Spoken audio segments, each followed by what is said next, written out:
Okay, home service mode tayo today. At nag-request pala si ma'am ng hair color na isa sa mga gawa ko. At ito nga ay ang dark copper. So hindi ito medyo challenging for me. Kasi nga nagawa ko na siya before. Challenging lang dito ay ang request ni ma'am na full color. Kasi ang previous hair color niya ay balayage. So from balayage, I'll try my best para gawin itong full color. Iiwasan natin dito yung mga bleach strands na nasa level 8 na. Lagi natin uunahin yung dark na roots area. Tip lang sa mga gusto magka full color na galing sa balayage. Iwasan yung ma-double bleach na bleach na strands. I know mahirap talaga guys, pero you should try your best. Maiwasan natin yung pag-rubber ng hair. You can see after ma-rinse na lighter na natin yung roots. And then let's proceed na sa mixture reveal. For the mixture, nag-mix ako dito ng 7.0 at 5.43. Plus 3% oxidizing at ang ratio ay 1:1. Use 3% para mas darker at mas long lasting ang pagka-copper ng hair ni client. Magtataka kayo guys, bakit di ko na lang patungan ng dark copper na hair colorant at bakit nag-mixture pa ako? Rinay ko naman siya before pero ganito ang naging result. Kapag sariling mixture ko naman,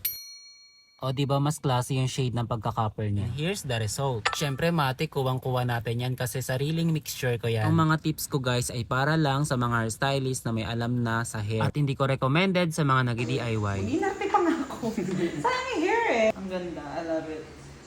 Kailangan ko lang mag-makeup para mabigyan ng justice tong hair ko. Aired haircut pala kami dyan guys, kaya umiksi yung hair ni ma. For bookings and inquiries, PM nyo ako sa Instagram.